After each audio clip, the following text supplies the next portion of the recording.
C'était le lundi 10 octobre 2022. Yves Le Pestipon proposait à la librairie Ombre Blanche un classique au détail autour de la comtesse d'Escarbagnas de Molière, et plus précisément du début de la pièce jusqu'à la comédie que vous me donnez sous son nom. Bonne écoute.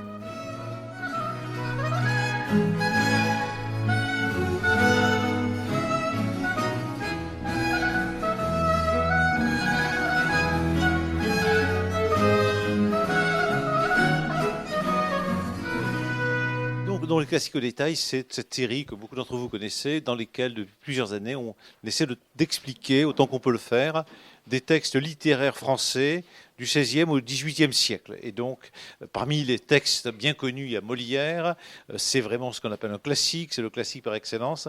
Et aujourd'hui, j'ai pensé à une pièce qui est un peu moins connue que d'autres, qui est la comtesse d'Escarbagnas. Et donc on est parti pour la comtesse d'Escarbagnas, c'est-à-dire pour Angoulême, c'est-à-dire un peu comme vous savez au début du Bureau, ça se passe en Pologne, c'est-à-dire n'importe où. Alors c'est un voyage qu'on va faire un petit peu dans une ville et on va avoir une scène un peu curieuse.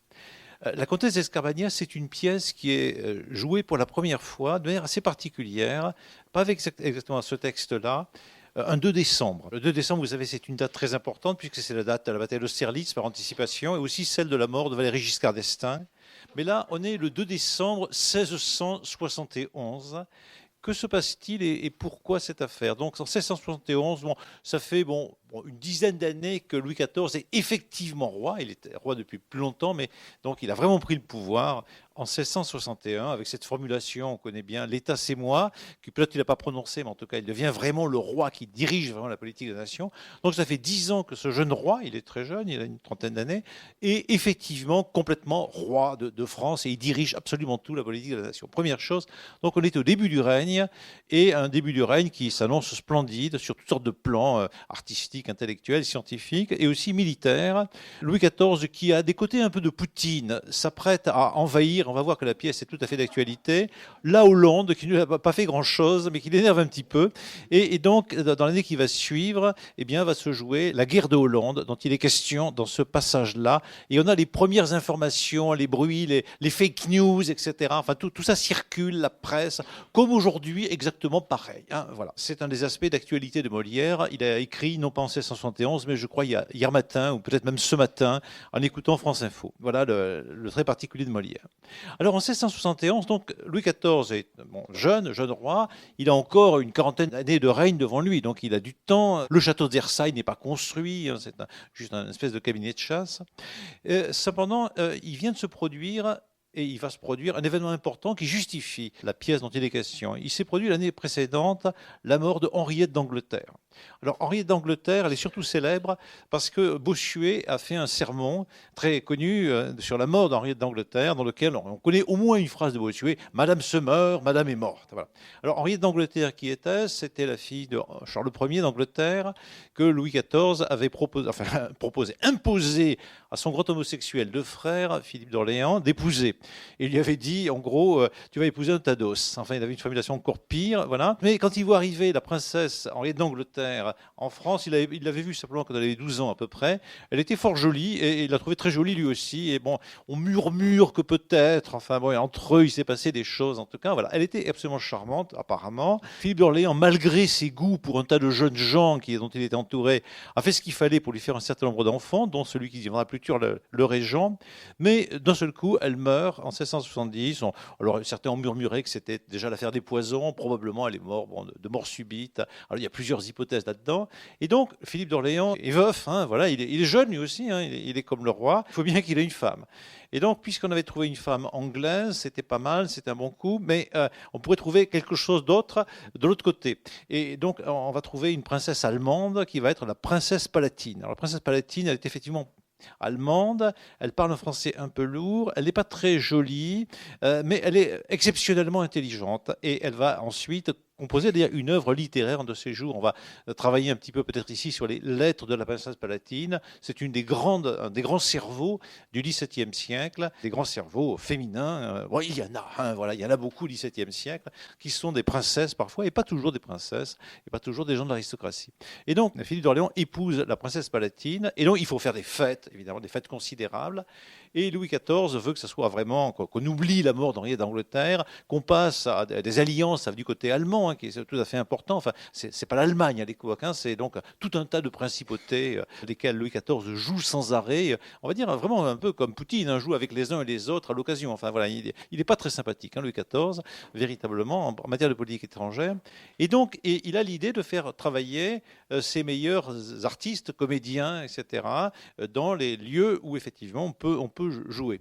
Et donc, il convoque Molière, qui à ce moment-là est relativement âgé, puisque vous savez qu'il est né en 1622, que cette année nous célébrons l'anniversaire de la naissance de Molière, et qu'il meurt en 1673, donc à 51 ans si je ne me trompe pas. Et donc là, on est déjà, non pas le vieux Molière, il n'est pas vieux, mais enfin bon, on est à la fin de la carrière de Molière. Donc il convoque Molière, et lui, mon petit gars, au travail, il me faut un spectacle, quelque chose d'extraordinaire, avec les meilleurs morceaux que tu as pu faire d'une façon ou d'une autre. Et puis il convoque Lully, en lui disant, mon petit gars, au travail aussi, et tu vas faire un truc extraordinaire. Molière est très, très occupé, parce qu'il a des projets de pièces en particulier, il est en train d'écrire ce qui va être Les Femmes savantes. Son avant-dernière pièce, très subtile, très compliquée. Il n'est pas encore en train d'écrire sa dernière pièce, un an encore après, qui est Le Malade imaginaire, dans lequel il mourra à cette occasion-là. Mais donc, il est extrêmement occupé. Il sort de l'affaire Tartuffe. Il vient de faire les Faurbwitz-Capin. Les succès sont très nombreux. Enfin bon, il est toujours à la fois très célèbre et toujours plus ou moins ruiné. Enfin, la vie de Molière est très compliquée, très dynamique. Et donc, vient s'ajouter cette commande considérable de faire quelque chose qui rassemblerait tout un tas de trucs, de spectacles, et qui durerait longtemps, parce qu'il faut épater le gogo, puisque donc là, évidemment, Louis XIV veut que la princesse palatine, les princes allemands se disent, celui-là, il a de l'argent, il est riche, il est puissant, et donc on va s'allier avec lui, etc., etc. Voilà. Il faut donc du grand spectacle.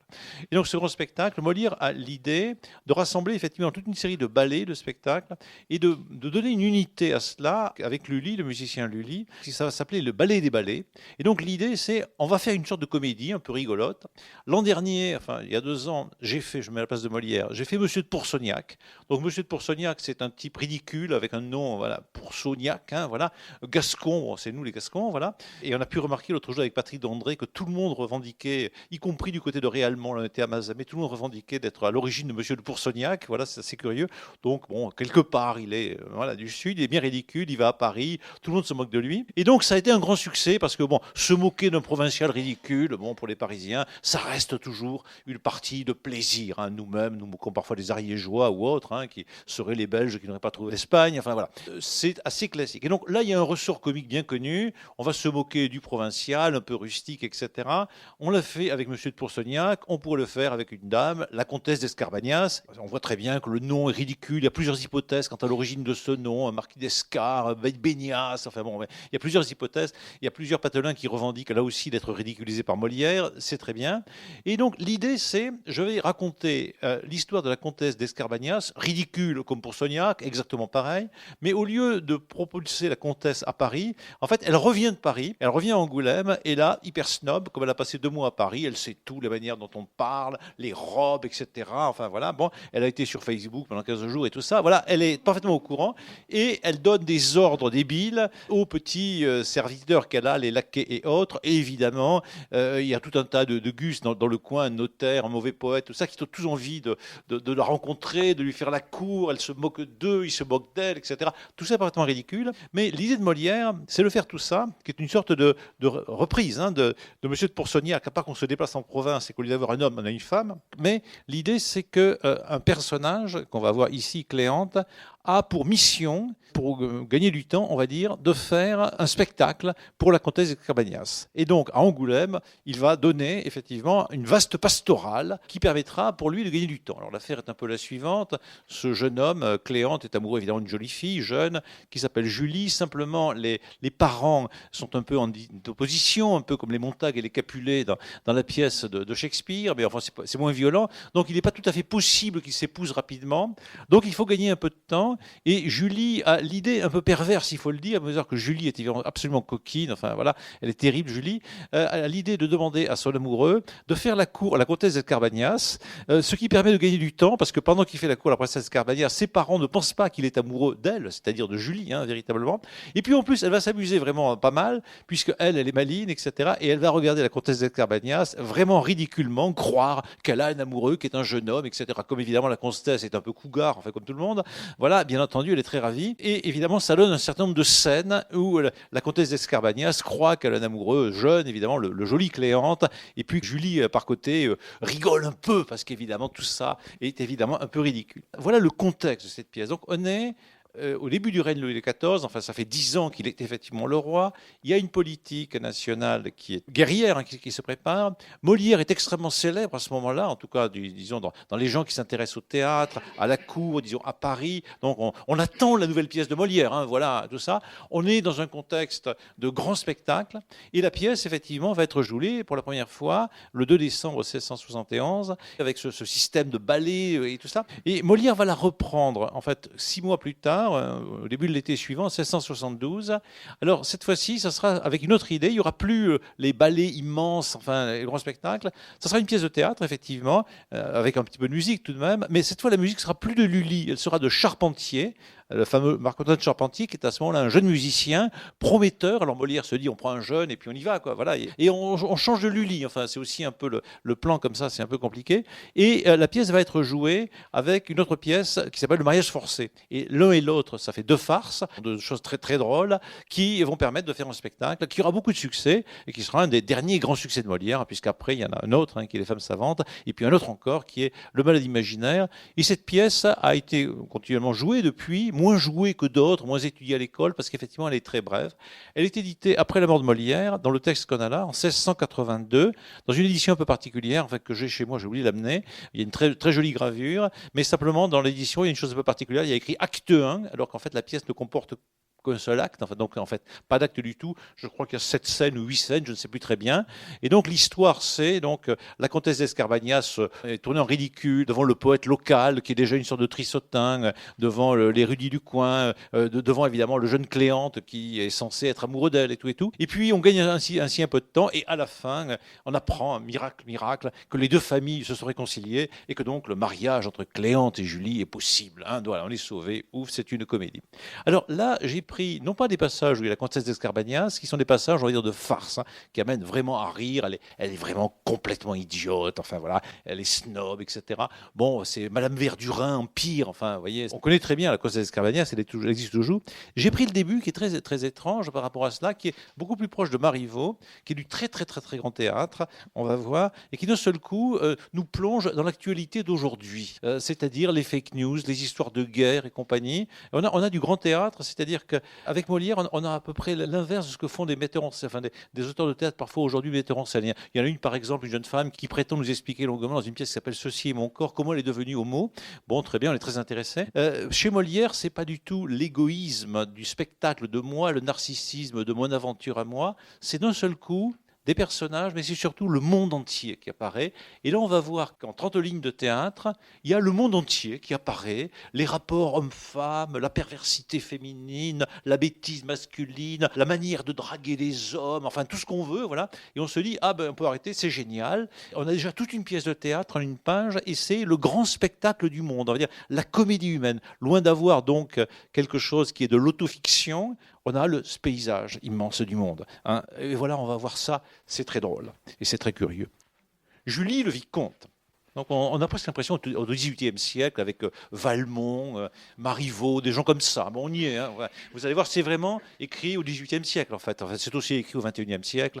Il se trouve que c'est écrit en 1671, mais bon, on n'y croit pas vraiment. Julie le vicomte. Et quoi, madame, vous êtes déjà ici? Oui.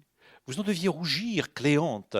Et il n'est guère honnête à un amant de venir le dernier au rendez-vous. Je serais ici il y a 1 heure s'il n'y avait point de fâcheux au monde. J'ai été arrêté en chemin par un vieux importun de qualité qui m'a demandé tout exprès des nouvelles de la cour pour trouver moyen de m'en dire des plus extravagantes qu'on puisse débiter.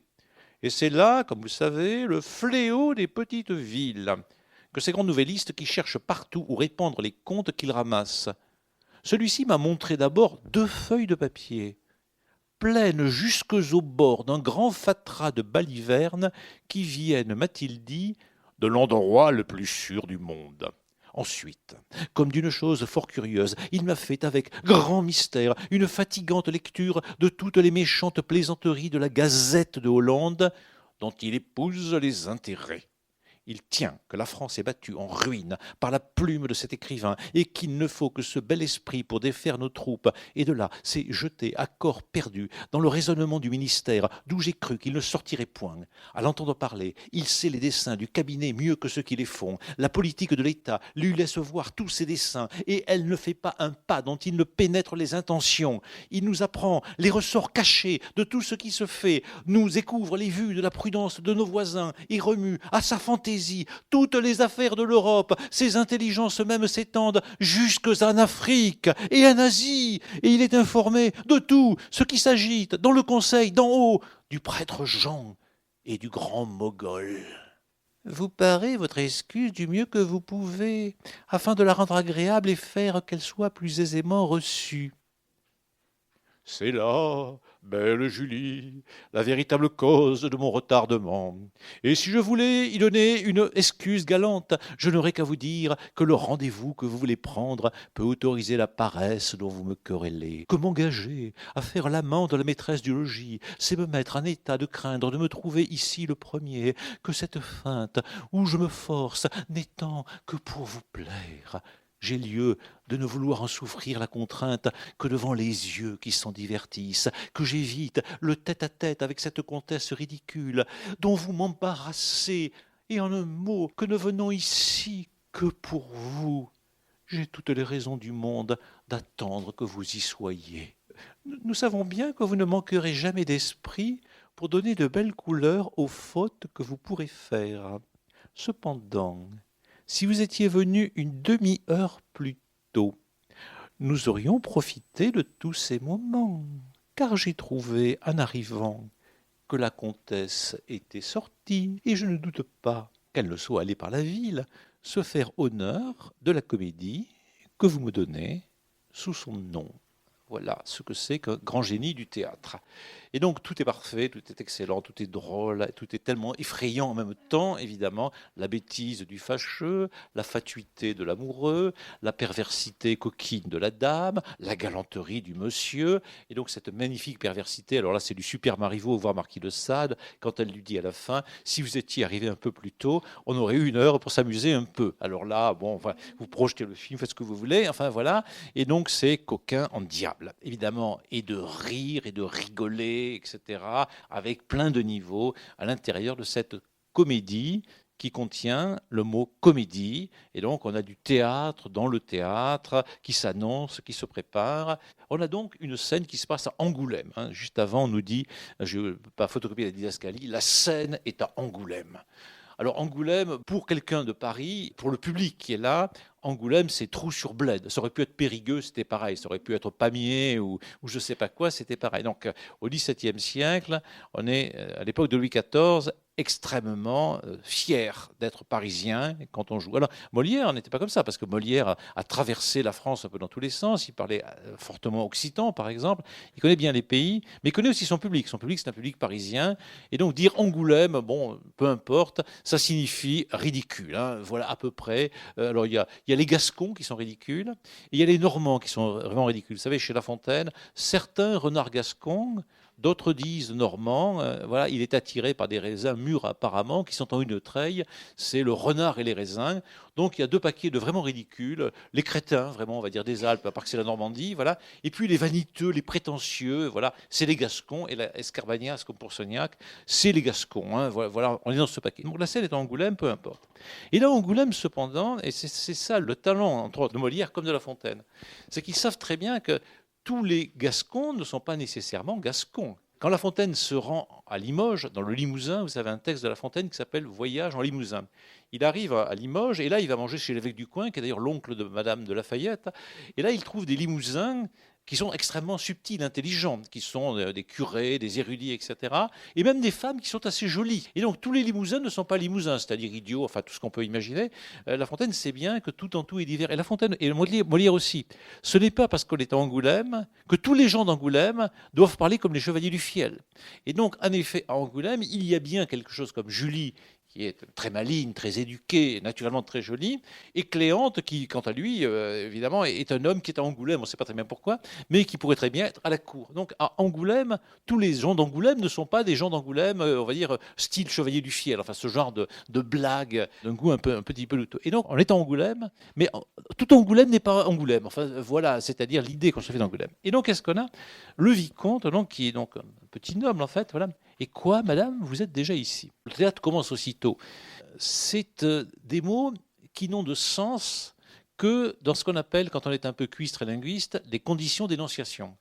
C'est-à-dire les mots qui ont des sens dans les conditions d'énonciation, on appelle ça des déictiques. C'est-à-dire des mots comme je, maintenant, il, ici. Je peux dire je suis ici, je peux le dire aujourd'hui, ou je peux le dire il y a 1000 ans, ou dans 1000 ans, ça n'aura pas le même sens, bien entendu. Si je dis nous sommes ici, ici pour nous, les conditions d'énonciation, nous sommes à peu près d'accord en général, sauf si on a un peu trop bu, ce qui n'est pas mon cas pour l'instant, on est dans la librairie Ombre Blanche. Et nous sommes aujourd'hui, en 2022, au début du mois d'octobre, voilà, tandis que les bombes tombent sur l'Ukraine et sur le parc Tchetchenko, voilà, et vous savez qu'il y a une très belle statue de ce grand poète à Toulouse, et Poutine bombarde les statues, et voilà, ça l'occupe. Donc on sait très bien dans quelle époque historique nous sommes, dans quel lieu nous sommes, et les déictiques, c'est ce qui renvoie aux conditions d'énonciation. Alors, évidemment, c'est un peu embêtant dans un roman, parce que si au début d'un roman, je dis « je suis ici », on va dire « mais où êtes-vous » Enfin, Angoulême ou ailleurs, enfin voilà. Au théâtre, c'est très différent. La conversation est engagée. On est, pour parler un peu latin, in medias res, dans les choses. Donc, effectivement, et quoi? Qu'est-ce que ça veut dire? Madame, alors madame, ça s'adresse à cette femme qui est en face, bien sûr, voilà, très bien. Vous, donc voilà, on est au présent, donc maintenant, voilà, vous êtes déjà ici. Donc on a à la fois le temps et l'espace, ici et déjà. Alors, qu'est-ce que c'est que le théâtre? En grec, le mot théatron, ça veut dire un dispositif optique qui montre un lieu. Donc il y a le lieu de la scène, et c'est vraiment fondamental au théâtre, il y a un lieu. Alors peu importe, ça peut être Sparte, ça peut être Athènes, ça peut être le palais du roi, ça peut être plusieurs lieux, mais il y a un lieu qui renvoie éventuellement à un espace réel ou qui n'est que le lieu du théâtre. Par exemple, la pièce de Beckett, En attendant Godot, ça renvoie simplement au fait qu'on est dans une scène de théâtre. Enfin, il y a un arbre, il n'y a rien, un bout de route. Enfin, dans d'autres endroits, on nous dit la scène est à Angoulême, à tel ou tel endroit. Ici. Et ce ici, c'est vraiment à la fois le lieu du théâtre et l'espèce de référent dont le spectateur ne sait pas qu'il est Angoulême, puisque c'est simplement le lecteur qui a lu la scène était Angoulême. Le spectateur ne sait rien. Hein, voilà, ça s'appelle la comtesse d'Escarbagnas. Donc voilà un lieu qui est constitué. Et dans ce lieu qui est constitué, qui est ici, dans une maison dont quelques éléments du décor laissent entendre que sans doute c'est une maison un peu luxueuse, un peu bourgeoise, un peu noble, etc. Il y a un adversaire de temps qui est à côté, déjà. Donc déjà, ça dit le temps, mais ça dit quelque chose dans le temps, c'est que le temps est orienté dans une certaine direction et qu'on aurait peut-être aimé que ça passe plus lentement parce qu'il y a quelque chose d'étonnant. Il est déjà là. C'est l'inverse de il est enfin là. On l'a longtemps entendu, mais là, il est déjà là. Ça alors, quel étonnement, c'est embêtant. Il y a quelque chose comme une action qui va se constituer sur ce déjà là. Déjà, c'est je vous critique, vous êtes déjà là.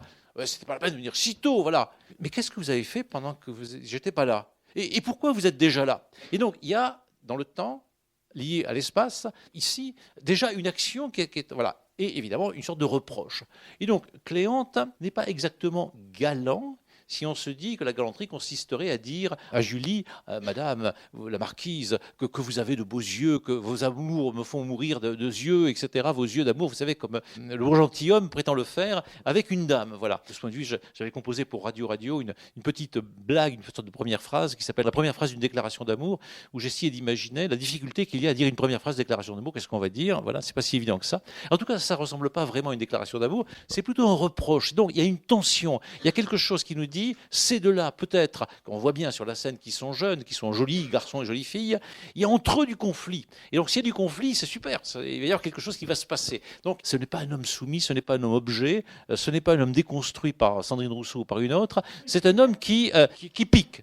Mais alors, est-ce que la femme qui est en face est une femme soumise, on va dire, enfin voilà, une femme qui serait un petit bout de femme de rien du tout, qui serait là, ah, que tu es jolie, que je t'attendais, que tu es beau, etc. Ah, mon copain, tu arrives, etc. Oui, vous en devriez vous rougir. Et donc, elle attaque, hein, voilà. Vous devriez rougir de ce retard que vous avez. C'est pas moi qui suis en avance, c'est vous qui êtes en retard. Et donc, d'entrée de jeu, on a un combat, véritablement. Certes, ils sont aimables, ils sont jeunes, ils sont jolis, on peut les imaginer bien costumés, etc.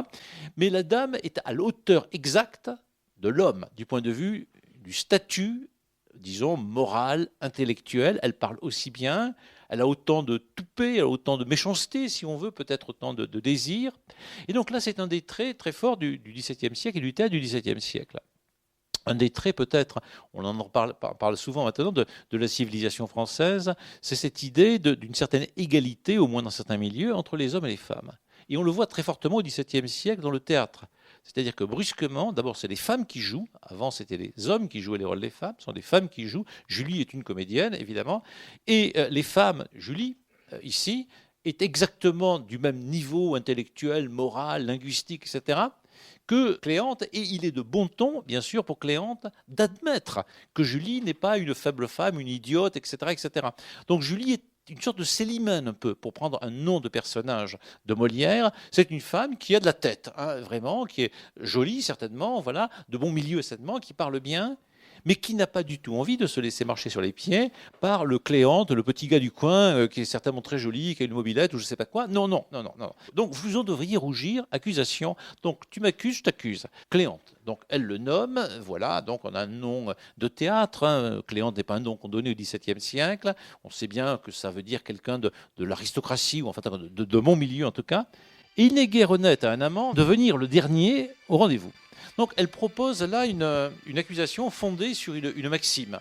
La maxime un peu style La Rochefoucauld. Une maxime, c'est donc une formulation brève qui a une valeur de vérité générale et qui est censée éventuellement régir un peu le comportement. Et donc la maxime dit quelque chose comme « Il n'est pas honnête en général à un amant de venir le dernier au rendez-vous ». Ça ressemble au débat ce qu'il y avait chez les précieuses autour de la carte du tendre. Il y a des règles amoureuses. Bon, alors vous êtes un amant, hein, très bien. Donc on apprend, nous, les spectateurs, que c'est un amant. Et l'amant n'a pas à venir en retard au rendez-vous. Voilà. Et donc il vient le dernier. Et donc elle lui répond non seulement un peu méchamment, on va dire, mais cette méchanceté est un peu excitante, mais ça se fonde sur une théorie, disons, du rapport amoureux, tel que l'homme doit se soumettre à des lois. Et donc, ne doit pas être simplement une espèce de guerrier costaud, vous voyez, un petit peu, là, qui revient de la bataille, voilà, qui pose son cheval et qui dit couchez-vous dans le foin, et puis on y va. Hein, voilà. Les précieuses, ce sont ces dames qui se disent nous sommes égales des hommes, et on va éduquer les hommes en fonction d'un code qui n'est pas le code de l'ordre militaire, mais qui le vaut bien, qui est le code des rapports de la conversation. Et voilà. Et c'est effectivement, on va dire, une précieuse, pas du tout ridicule. Hein, c'est une femme qui se défend véritablement. Et donc, il s'agit d'une question de retard. Alors, la question du retard, c'est vraiment une grande question du théâtre. Une bonne partie des pièces de théâtre sont liées à des problématiques de retard. On le voit bien, d'ailleurs, dans la rue Place du Capitole. Si je vais Place du Capitole et que je vois un jeune homme qui attend une jeune femme, ou l'inverse, d'ailleurs, voilà. Il va tourner, il va regarder son portable, il va s'énerver, il va regarder le plafond, etc. Il va éventuellement regarder l'autre dame. On ne sait pas très bien ce qui va se passer. L'autre gens le regardent et tout et tout. Et donc, dès qu'il y a retard, il y a révélation. Hein, je suis en retard, on dit dans Alice au pays de merveilles. Il y a révélation, une scène de théâtre. Il y a quelque chose qui est troublé dans l'ordre des temps, dans l'ordre des rapports. Je suis en retard, alors je m'énerve, je m'excite, je me venge, je m'en vais, je ferai une scène. Comment tu es en retard? Quelle salope, etc. Salaud, imbécile. Bon, voilà. Tout de suite, le retard. Alors, le retard génère des situations imprévues. Par exemple, une des pièces les plus célèbres du retard, c'est Phèdre. Vous savez que Phèdre, il se passe ceci en gros. Hein, donc, il y a un certain Thésée, qui est un guerrier, brave homme, etc., qui a remporté un tas de victoires, tué un certain nombre de monstres. Voilà.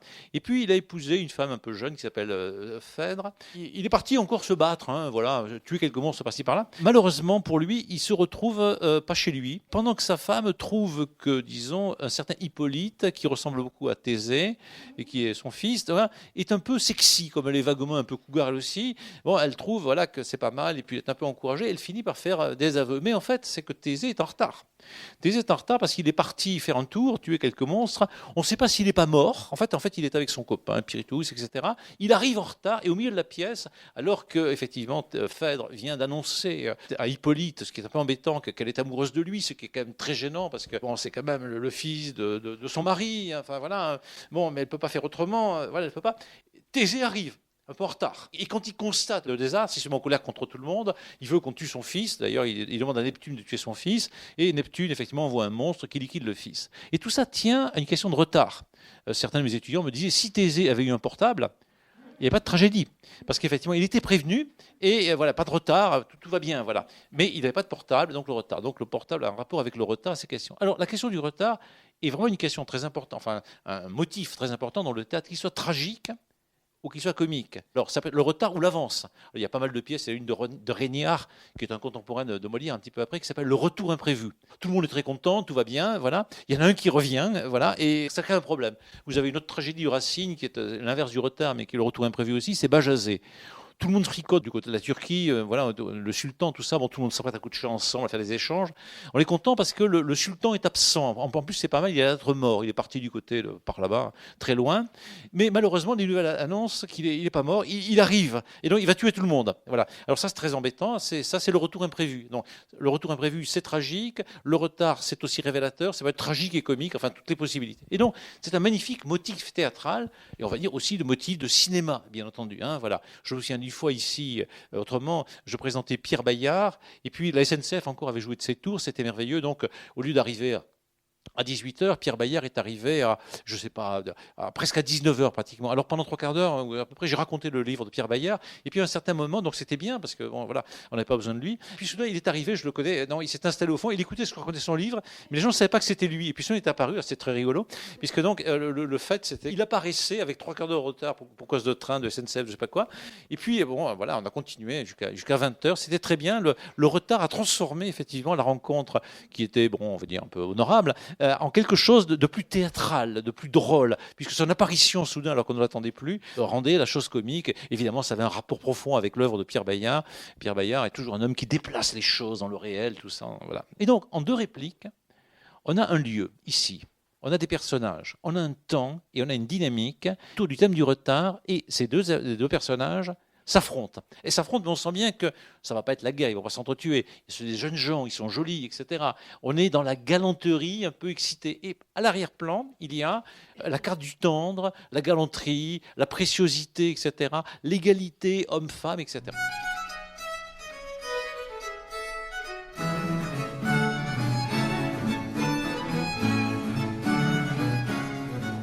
Yves Le Pestipon à la librairie Ombre Blanche à Toulouse le 10 octobre 2022 lors de son classique au détail consacré à la comtesse d'Escarbagnas de Molière.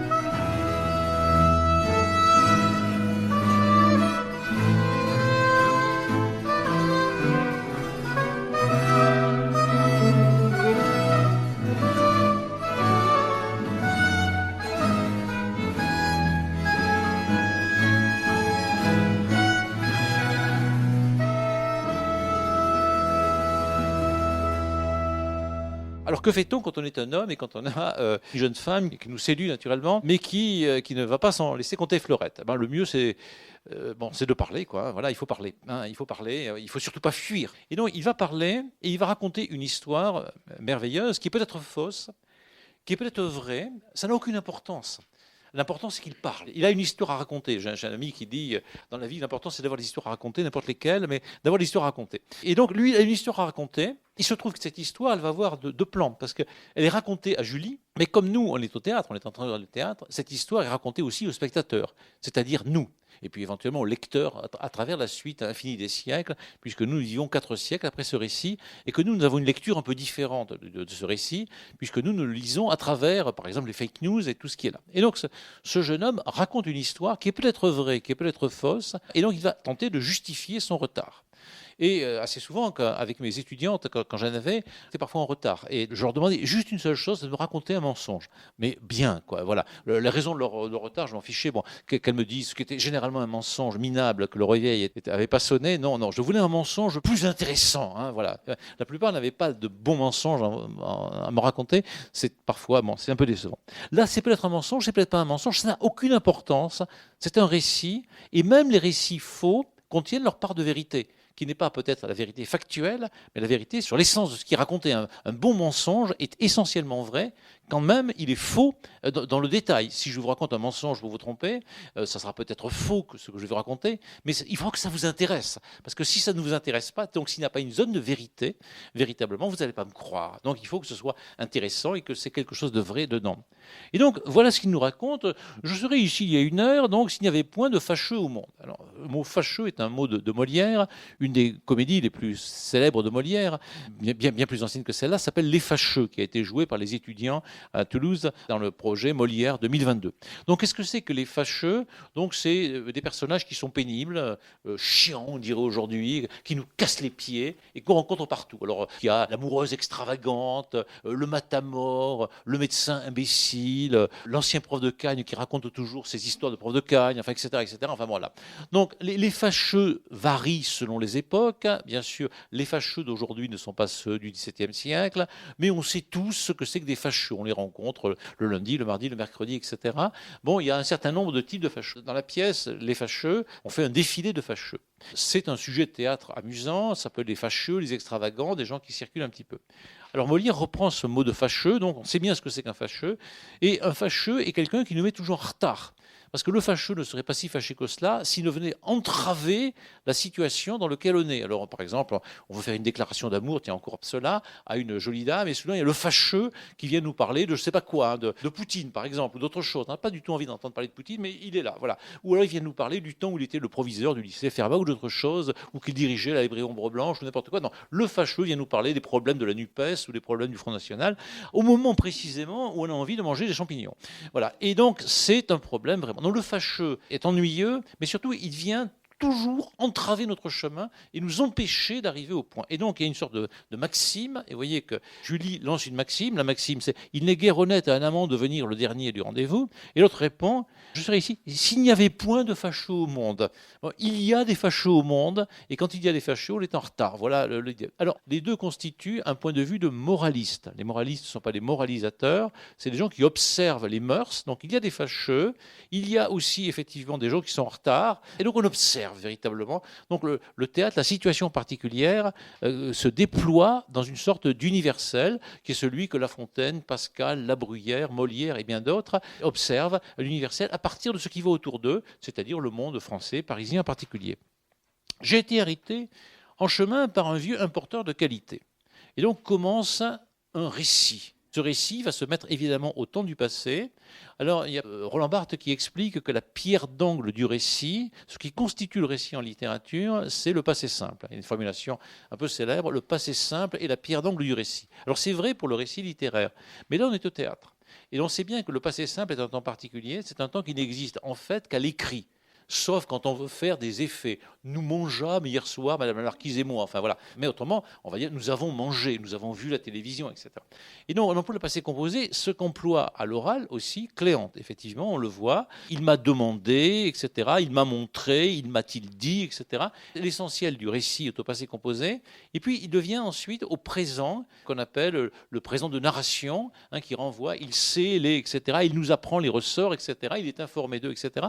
Et donc, on glisse d'un passé composé, qui n'est pas le temps de la littérature, mais le temps de l'oralité, normal au théâtre, vers un présent de narration qui rend, sans rendre, on va dire sur une formule, les choses plus vivantes, hein, si on veut employer une expression un peu superficielle. Et donc, voici donc ce personnage. Alors, ce personnage, c'est un personnage qu'on appelle un nouvelliste. Vous avez le nom qui apparaît un peu. Il met des nouvelles de la cour, un nouvelliste. Alors, les nouvellistes, c'est une chose nouvelle au XVIIe siècle, et c'est une chose qui va prendre de l'importance beaucoup au début du XVIIIe siècle, au point qu'il y a une lettre célèbre des lettres persanes de Montesquieu qui date de 1721, qu'on appelle la lettre sur les nouvellistes. Alors, les nouvellistes, donc, c'est les gens qui apportent des nouvelles à partir, généralement, de journaux. Alors, pour qu'il y ait des nouvellistes, il faut qu'il y ait des journaux. Alors, soit ce sont les gens qui écrivent les journaux, soit c'est les gens qui ont lu les journaux, mais se comportent en gens qui, sur Facebook, sur Twitter, etc., au XVIIe siècle, rapportent effectivement ce qui sont lus dans les journaux. Et donc, les nouvellistes, ce sont des gens qui sont au courant, soit qu'ils écrivent dans les journaux, soit qu'ils lisent les journaux et qu'ils rapportent les nouvelles qui sont dans les journaux en les diffusant. Alors à l'époque, pas sur Facebook, mais enfin maintenant on voit bien, voilà, on poste et on reposte. Ce sont des gens qui sont au courant, ou en tout cas qui disent qu'ils sont au courant. Alors pour que ça existe, il faut qu'il y ait des journaux. Et pour qu'il y ait des journaux, il faut une première condition, il faut l'imprimerie. Il n'y a pas de journaux au Moyen-Âge. Il n'y a pas d'imprimerie, il n'y a pas les moyens de faire avec des parchemins, des moines qui pendant des heures et des heures diraient, voilà, Poutine a fait ceci ou cela, Macron a fait ceci ou cela, Madame Rousseau a dit ceci ou cela. Enfin, bon, non, c'est pas possible. Dans une abbaye, on ne recopie pas lentement avec la calligraphie les propos de Madame Rousseau ou les actions de Poutine ou d'un autre. Donc, ce n'est pas avant le XVIe siècle qu'apparaissent effectivement des embryons de journaux. Mais en fait, c'est plutôt au XVIIe siècle, avec, on va dire, Théophraste Renaudot et quelques autres, qui font les premiers journaux, la Gazette et autres. Voilà les titres de ces journaux. Mais il ne faut pas simplement qu'il y ait du papier et qu'il y ait de l'imprimerie. Il ne faut pas simplement qu'il y ait un certain nombre de gens qui lisent et qu'il y ait un peu d'argent pour les payer. Il faut aussi un minimum de degré de liberté. Or, le règne de Louis XIV n'est pas caractérisé pour les citoyens, si on peut dire, pour les sujets, par un degré de liberté considérable. En France, il y a évidemment des sortes de journaux officiels, mais les journaux officiels qui s'appellent toujours depuis tout les temps la Pravda en général, voilà, personne ne les lit avec la certitude que c'est vraiment intéressant. Parce qu'en effet, c'est la Pravda, enfin voilà, c'est la Pravda, ou ça peut être d'autres journaux qui ont des titres équivalents. Pour que les journaux soient un peu efficaces, libres, intéressants, il faut qu'il y ait des terres de liberté. Or, c'est pas vraiment chez Louis XIV, ou encore moins en Espagne, à l'époque, bien entendu. C'est en Hollande. Alors pourquoi en Hollande? Parce que là-bas, c'est un pays de protestants. Et donc, chez les protestants, il y a fondamentalement plus de confiance, d'une part, dans l'écrit, dans la liberté des individus, etc. Ensuite, c'est un petit pays de commerçants, il n'y a pas que le protestantisme qui est dedans.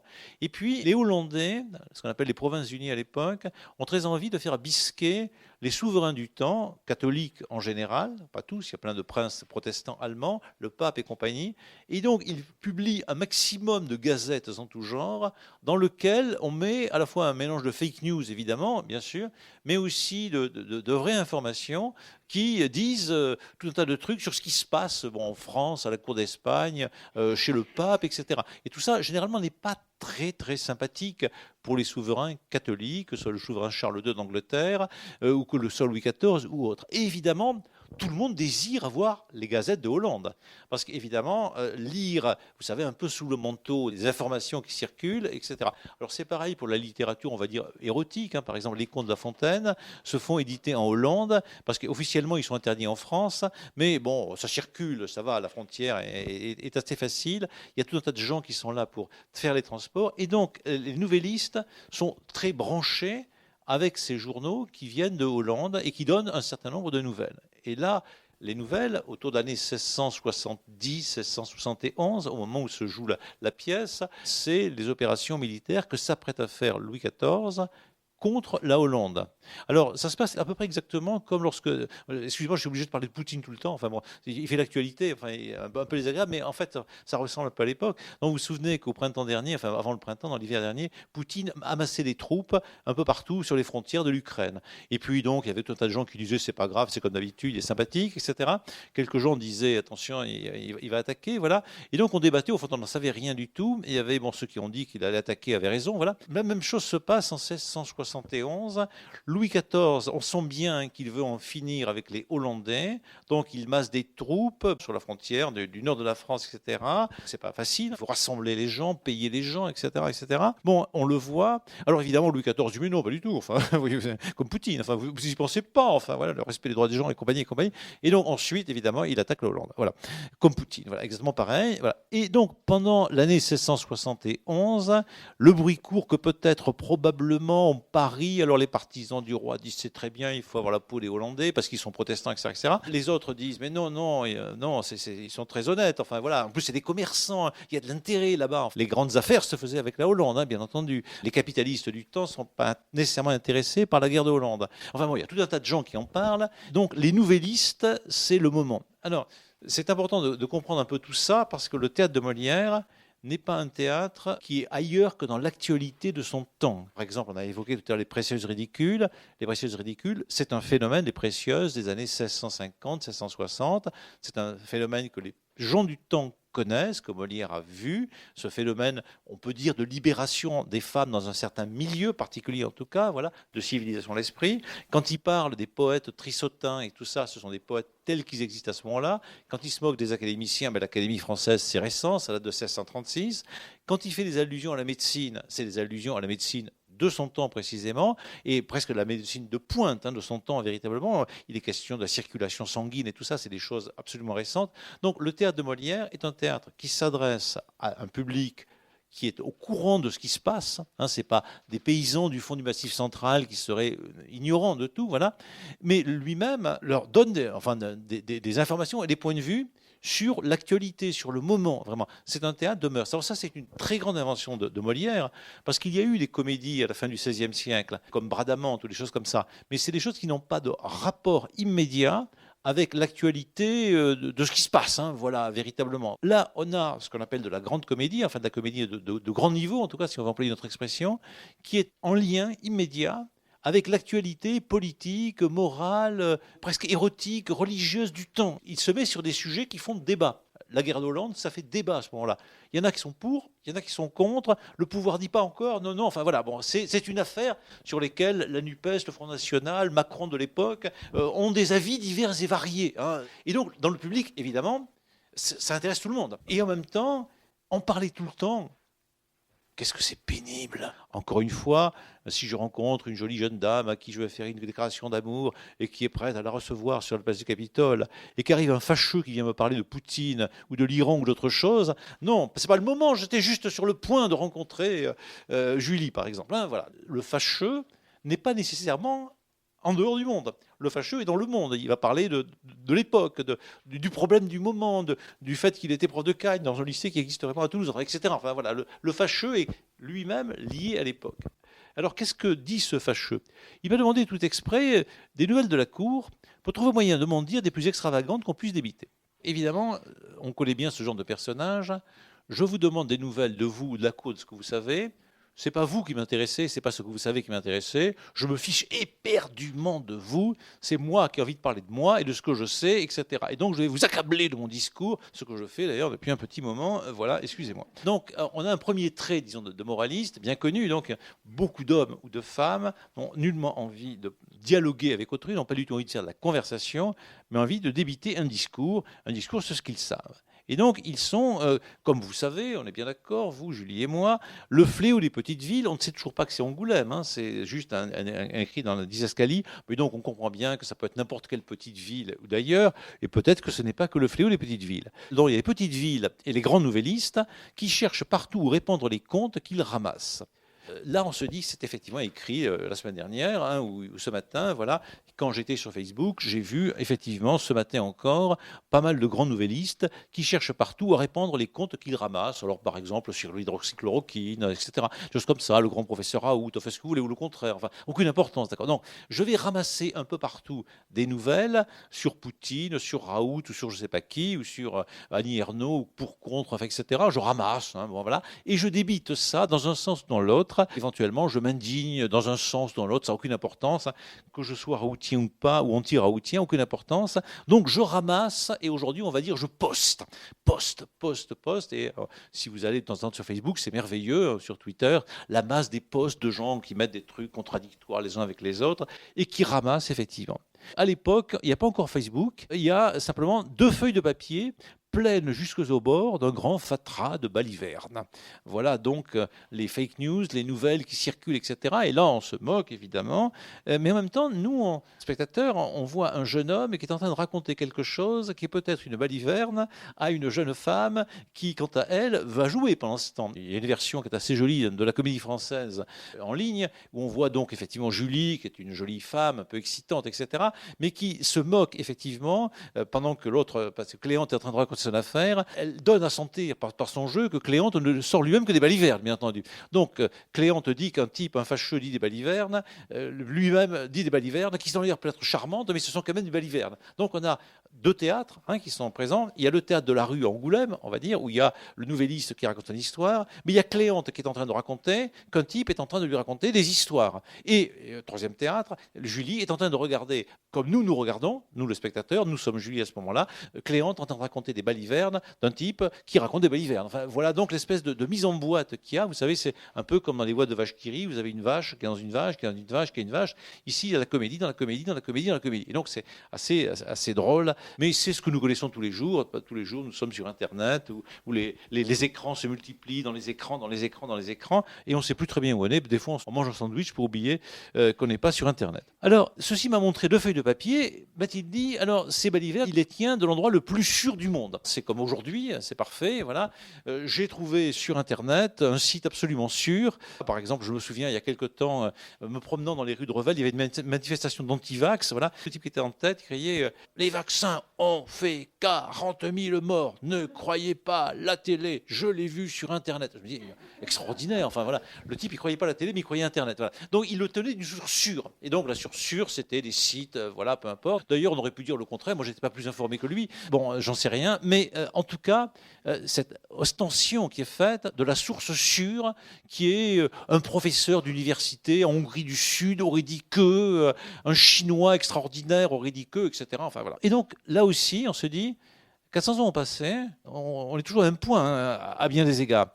Il m'a fait avec grand mystère une fatigante lecture de toutes les méchantes plaisanteries de la Gazette de Hollande. Et donc, la Gazette de Hollande, en fait, il y en a plusieurs, en réalité. C'est la Gazette d'Amsterdam qui apparaît, qui disparaît, qui a joué un très grand rôle au XVIIIe siècle. Et donc, c'est un de ces journaux, c'est plutôt une série qu'on a appelée plusieurs fois la Gazette de Hollande, qui diffuse depuis un royaume protestant, avec différents auteurs qui sont presque toujours des Français. C'est-à-dire des protestants français qui sont exilés en Hollande. Vous savez que les protestants partent en Allemagne et en Hollande, surtout à la fin du XVIIe siècle, quand Louis XIV abolit l'édit de Nantes. Mais ça commence dès l'arrivée de Louis XIV. Louis XIV n'est pas très gentil avec les protestants, il faut le dire. Et donc, c'est des Français qui écrivent les gazettes de Hollande pour révéler des fake news parfois, mais parfois aussi pas du tout des fake news, des vraies histoires sur Louis XIV, ses amours, ses projets de guerre, etc. Et donc, lui, il épouse les intérêts. Magnifique formule qu'on entend toujours aujourd'hui. Alors on ne dirait pas l'épouse d'intérêt, mais on dirait je suis proche de vent de colère, vous savez, contre les éoliennes, enfin voilà, je suis proche des raoutiens, etc. Enfin voilà. Donc il épouse d'intérêt, donc il est, lui, à Angoulême, proche des protestants français qui sont en Hollande. Donc c'est un peu compliqué, enfin voilà, un peu compliqué. Il tient que la France est battue en ruine par la plume de cet écrivain. Alors, magnifique expression. Donc, la France est battue en ruine. Donc, la guerre n'est pas encore déclarée. Elle est déjà battue. Donc, comme on voit tous les jours des gens qui disent Poutine est battu, ou je sais pas, Zelensky est battu, ou qui vous voulez, voilà, est battu. Voilà, je le sais. Mais il est battu, non pas sur le terrain par les armes de Zelensky, ou de Poutine, ou de qui vous voulez, ou des Hollandais.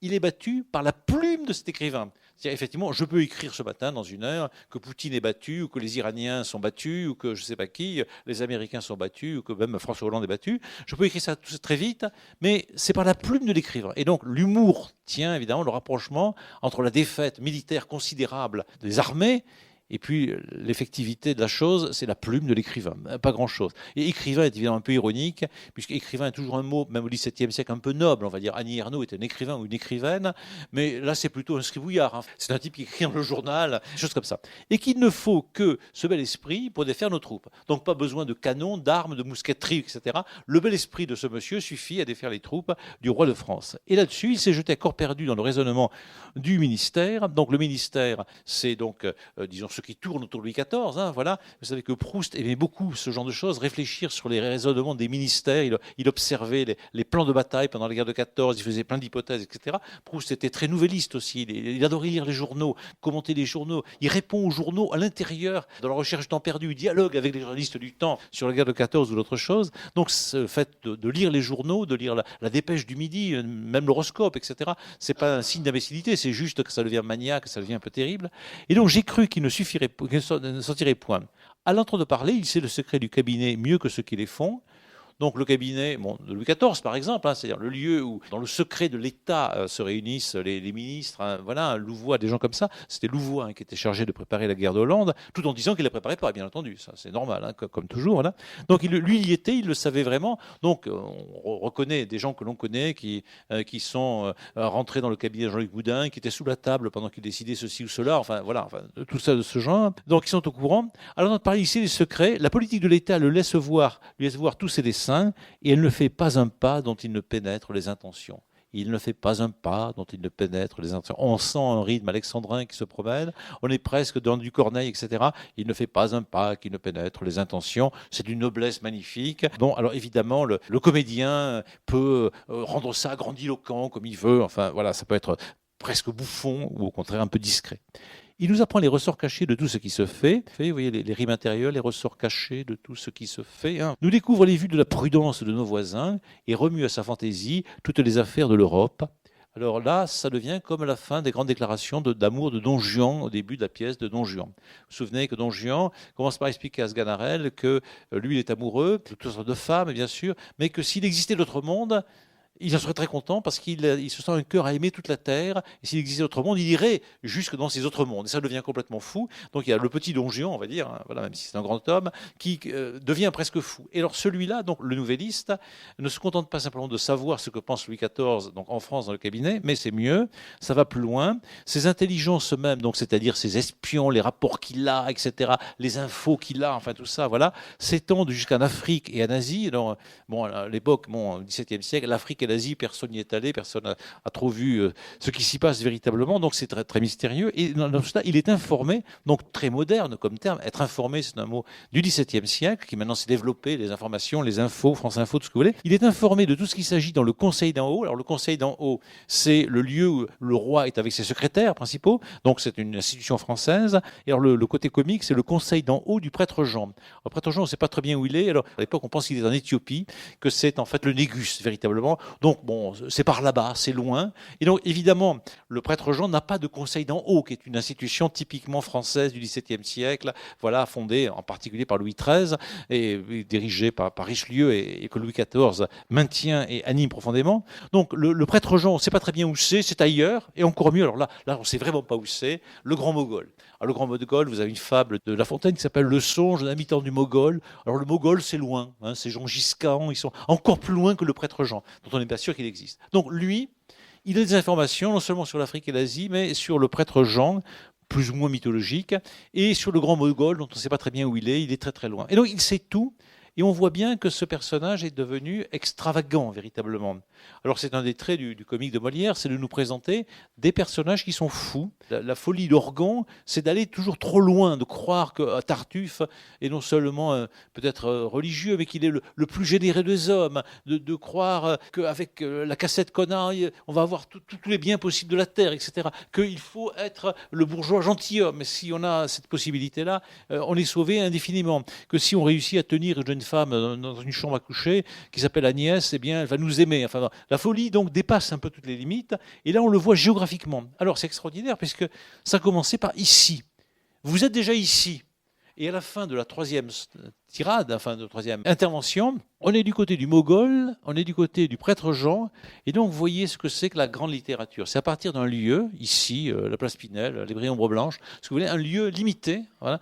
On va déployer ce lieu dans un infini. Je reviens sur le cas d'Annie Ernaux, elle le fait assez bien. C'est-à-dire, elle part de sa vie, un peu nulle à certains égards, enfin la vie d'un peu de tout le monde, elle la raconte avec une telle précision de détails, etc., en insistant dessus, que ça finit par être quelque chose dans lequel peut-être des femmes chinoises peuvent s'identifier, en tout cas. Voilà. Pas sûr, hein, voilà. Il y a des débats dessus, mais l'idée n'est pas nécessairement en littérature de parler du grand sujet, du grand roi, du grand empereur, d'Auguste ou des grands paysages, mais peut-être de parler de presque rien et d'ouvrir à l'infini. Et là, on est ici, dans une maison, on comprend qu'elle est à Angoulême, on a un jeune homme et une jeune femme, et soudain, c'est l'histoire entière et la géographie entière du XVIIe siècle qui se déploie à cause d'une rencontre. Alors, c'est assez génial, parce que tout ça peut être faux. Mais c'est pas grave. Dans l'Odyssée, vous savez que Ulysse arrive un peu en retard chez lui pour retrouver Pénélope. C'est une histoire de retard. Hein. Il a été coincé, la guerre, la mer, Calypso, etc. Et donc, il arrive chez Pénélope, il finit par le reconnaître. Et là, il raconte l'Odyssée. C'est des histoires merveilleuses qu'on aime beaucoup, hein. Mais il n'est pas sûr qu'elles soient vraies.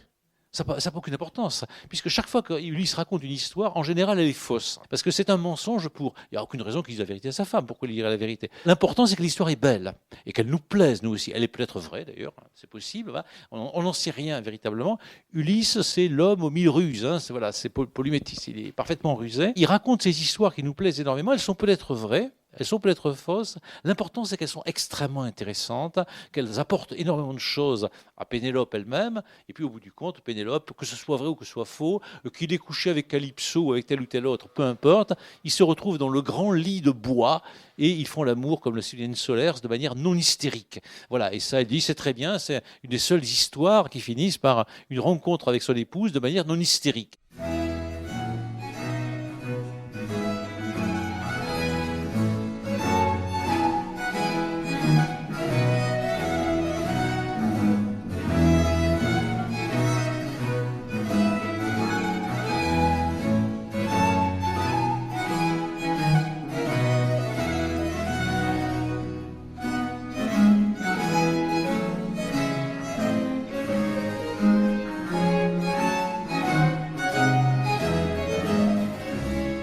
Et donc, on a quelque chose comme ça, un très long récit, qui est peut-être vrai, qui est peut-être faux, mais qui décrit quelque chose du XVIIe siècle. Ces fâcheux existent, bien entendu, on les connaît nous aussi d'ailleurs, et ces fâcheux en liaison avec la guerre de Hollande, etc., et avec le monde tel qu'il est, on connaît bien.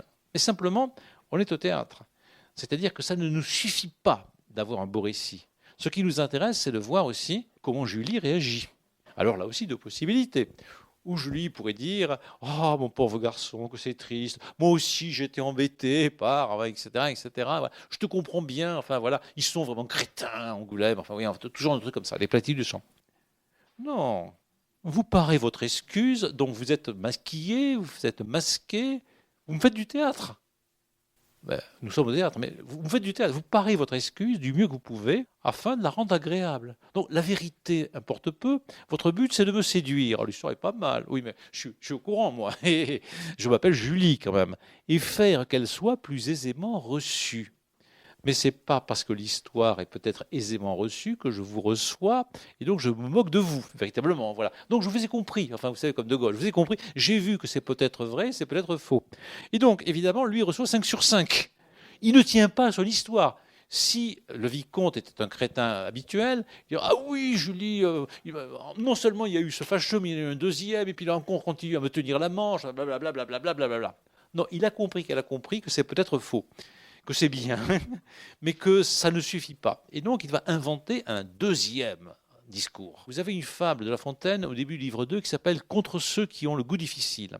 Et donc, La Fontaine propose deux récits qui sont des broderies autour d'une déclaration d'amour. Alors, on peut la faire soit sur le mode épique, alors un peu comme l'épopée d'Homère, soit sur le mode galant. Et puis à la fin, La Fontaine dit « Zut, ceux qui ont le goût difficile ne sont jamais contents, je passe à autre chose. Hein, » Voilà, on passe à autre chose.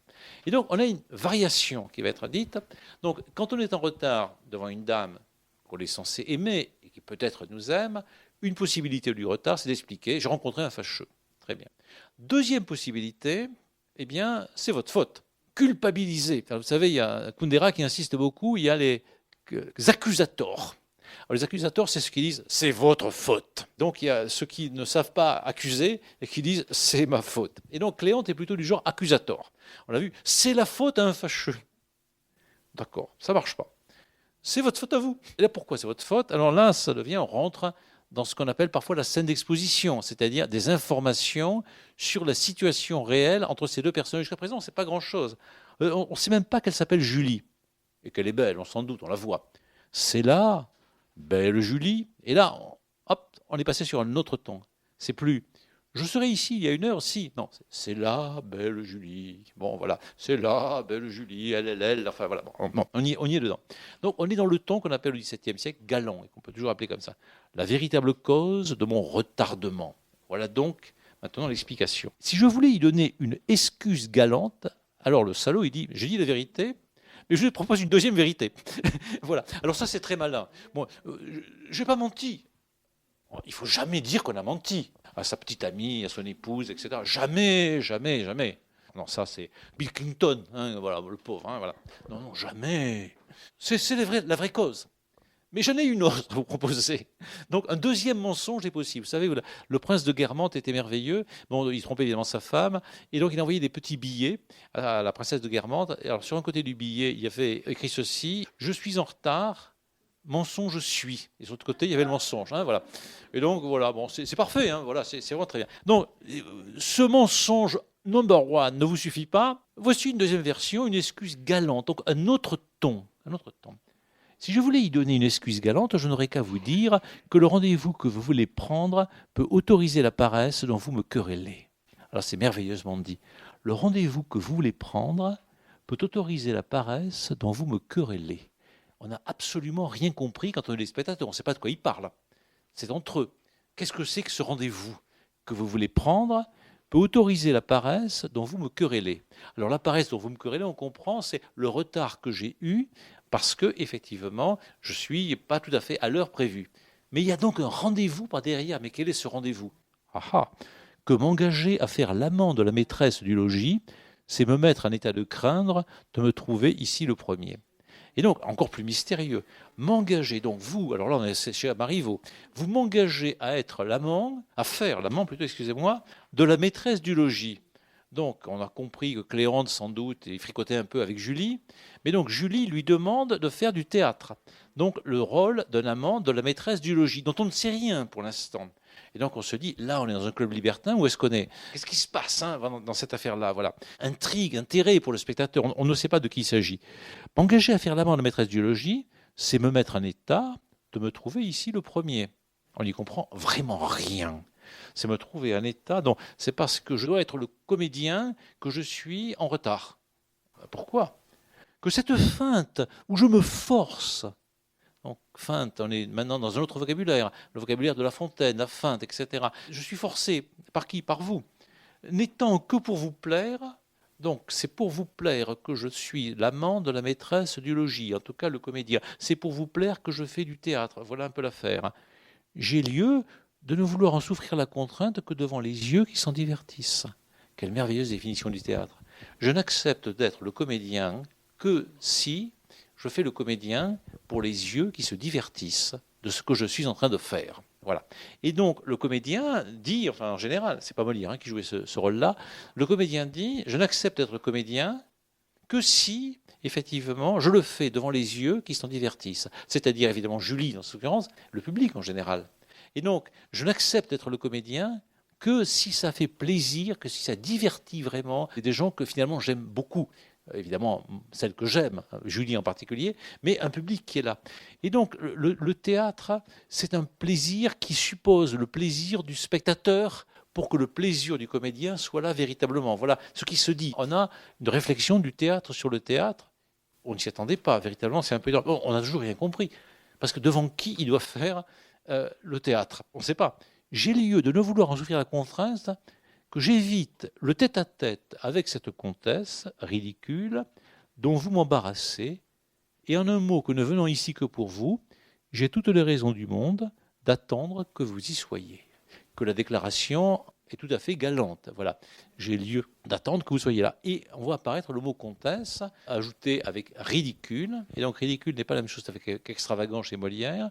On sait que la pièce, le spectateur le sait, s'appelle La Comtesse d'Escarbagnas. Escarbagnas, bon, ça fait ridicule, parce que Bagnas, Bagnan, Bagnan, Bagne, etc. Enfin, on voit les mots, Magnagna, Escar. Enfin bon, là, ça vient peut-être d'un mélange avec deux noms d'un comte d'Escar. Enfin bon, peu importe. Bon, c'est un espèce de nom valise dans lequel il y a des choses un peu ridicules. Le spectateur se doute bien que la comtesse ridicule, c'est évidemment la comtesse d'Escarbagnas, et que le jeune homme est en charge de faire l'amour, la cour à la comtesse d'Escarbagnas pour les beaux yeux de la nommée Julie. Et donc on a une situation où Julie est la metteuse en scène d'une pièce de théâtre qu'on n'a pas encore vue, qu'on risque de voir bientôt, dans lequel la comtesse d'Escarbagnas est transformée en comédienne sans le vouloir, parce qu'effectivement, Julie a demandé à Cléante de lui jouer un rôle qui va la forcer, elle, à jouer aussi un rôle, le rôle de la belle aimée par un jeune homme qui ne l'aime pas en réalité. Voilà.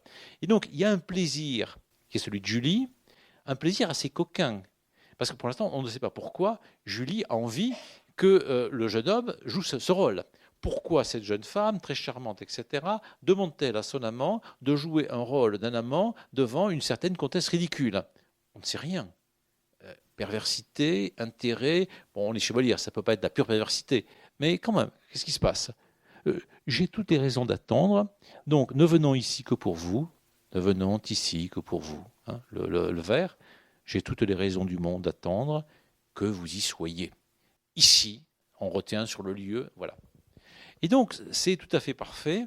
Il a trouvé une deuxième raison qui nous introduit effectivement dans l'intrigue de la pièce, la comtesse d'Escarbagnas. Donc, on comprend à peu près que Julie a demandé à ce jeune homme de jouer le rôle, et lui, il trouve comme excuse qu'il préfère venir quand il est sûr qu'il y a Julie pour éviter de se taper la comtesse d'Escarbagnas pendant une demi-heure.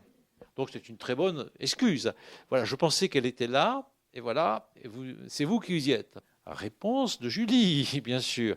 Elle pourrait dire ah, c'est malheureux, enfin voilà, je vous remercie de jouer ce rôle, etc. Enfin voilà, vous êtes mon employé, mon comédien, vous faites ce que vous pouvez, voilà, que les choses sont galantes que vous me dites. Non, elle est un peu plus coquine, heureusement. Nous savons bien que vous ne manquerez jamais d'esprit pour donner de belles couleurs aux fautes que vous pourrez faire. Donc vous avez fait une faute, mais vous donnez des couleurs, c'est-à-dire vous transformez la chose qui est coupable en une chose qui est belle et désirable. Et donc vous avez de l'esprit. Bon, mais je ne vous crois pas, évidemment. C'est juste, effectivement, un trait d'esprit que vous avez. Ça me plaît, mais ça ne me convainc pas. C'est pas parce que vous dites la vérité que vous me plaisez, c'est pas parce que vous dites de beaux mensonges. Hein, voilà la chose. Bon, déjà, c'est Baudelaire, hein, quand il dit aux dames, en particulier, ce qui me plaît, c'est vos mensonges. Hein, voilà, à travers vos traîtres yeux. Il n'est pas sûr que dans l'amour, on cherche la vérité. Pourquoi chercher la vérité? Cependant, si vous étiez venu une demi-heure plus tôt, nous aurions profité de tous ces moments. Alors là, on est clairement chez Valmont, chez Vivant Denon, etc. Il y a une proposition. Alors là, bon, on met ce qu'on veut dedans. Là, c'est toute la difficulté de Molière au XVIIe siècle. On voit bien que ceci est très galant, très agréable, mais qu'on a le droit d'y mettre, si on a l'esprit plein de choses sales, comme on disait à l'époque, des scènes qui ne seront pas très honorables, en vérité. C'est très galamment dit, mais ça laisse penser que des tas de trucs auraient pu se passer, que la morale éventuellement réprouve. Donc on nous laisse donner à imaginer ce que la scène ne peut pas montrer. Donc là où la scène montre tout depuis le début, on nous a montré Julie et le vicomte. On nous a montré un homme qui montrait le monde. D'ailleurs, en délirant un petit peu, ça allait jusqu'au grand mogol. On pénètre jusque dans les secrets, etc. du grand mogol. On pénètre au fond du cabinet. Là, au moment où on a vraiment envie de voir, parce qu'on est tous un peu comme ça quand même, on a envie de voir. Vous ne verrez pas, et vous n'y étiez pas, et voilà, et voilà. Car j'ai trouvé en arrivant que la comtesse était sortie. C'est terrible, elle n'était pas là, donc on aurait pu être seul, et je ne doute point qu'elle ne soit allée par la ville se faire honneur de la comédie que vous me donnez sous son nom. Et donc, bravo, vous me donnez la comédie, c'est-à-dire vous passez pour un amant de la comtesse. Elle est suffisamment ridicule pour aller à droite et à gauche pour dire qu'elle a un jeune amant. Du coup, j'étais seul dans la maison. On aurait pu faire quelque chose. Et quoi? Bon, lire les nouvelles, parler de ce que vous voulez, de Molière, etc., etc.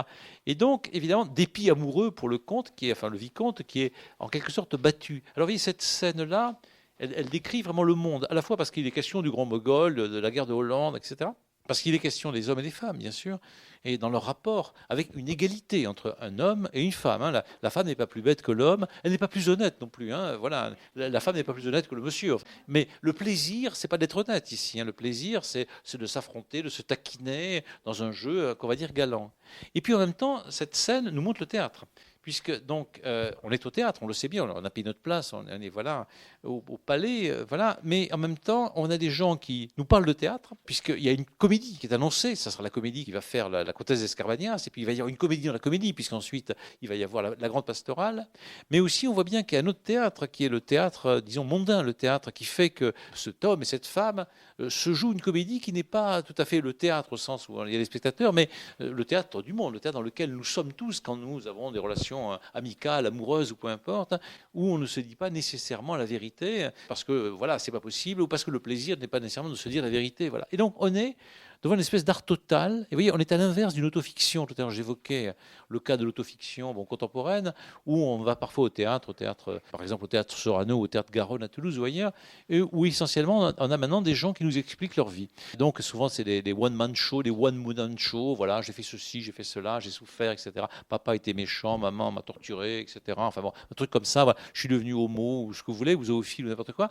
Bon, aucune importance, mais ici, au lieu d'avoir un théâtre à la première personne, ce que garde bien de faire Molière, les théâtres de Molière ne racontent pas la vie de Molière, il invente des personnages qui eux-mêmes inventent des personnages. On voit bien, hein, Cléante invente un personnage qui invente un personnage. Julie aussi invente un personnage. Elle force Cléante à devenir un personnage, le personnage de l'amant de la comtesse d'Escarbagnas. Et ce jeu des personnages qui s'inventent des personnages sans arrêt fait voir étonnamment le monde entier. C'est-à-dire ici, à la fin de ça, on sait qu'on est au XVIIe siècle, on a la guerre de Hollande, on sait les rapports hommes-femmes tels qu'ils se jouent dans ces milieux, hein, un peu aristocratiques, etc. On voit que la ville d'Angoulême n'est pas simplement une ville d'imbéciles, de gascons ridicules, que la ville est mêlée, hein, évidemment, comme Toulouse est une ville mêlée, comme Paris est une ville mêlée. Et donc, on a l'humanité tout entière qui est présentée. On a vraiment ce que Balzac appelle la comédie humaine qui se passe à Angoulême. Et vous savez qu'une partie de la comédie humaine se passe à Angoulême, puisque les illusions perdues se passent à Angoulême. Alors ici, le titre de la pièce pourrait être quelque part les illusions perdues, là aussi. Ça passe à Angoulême. Parce qu'effectivement, tout le monde se trompe. Bon, évidemment, si on se fait quelques illusions sur les femmes, bon, elles tombent, hein, voilà, parce que bon, voilà, Julie n'est pas maman protectrice qui va m'accompagner. Si on se fait quelques illusions sur les hommes, c'est-à-dire croire que les hommes vont dire la vérité tout le temps, etc. Bon, enfin, non. Donc, évidemment, si on se cherche à faire la vérité à travers les nouvelles, c'est-à-dire la Gazette de Hollande ou Facebook, etc., bon, non, voilà. Donc, les illusions ne sont pas perdues, mais sont partout, elles sont trouvées, elles sont massives. À Angoulême, comme n'importe où, en Pologne, comme ici, comme Ombre Blanche. Voilà. Au revoir.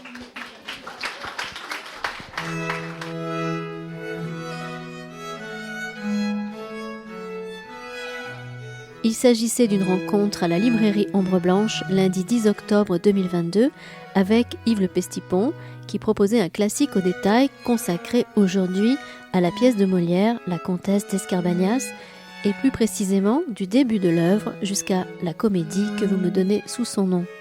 Réalisation et mise en onde, Radio Radio.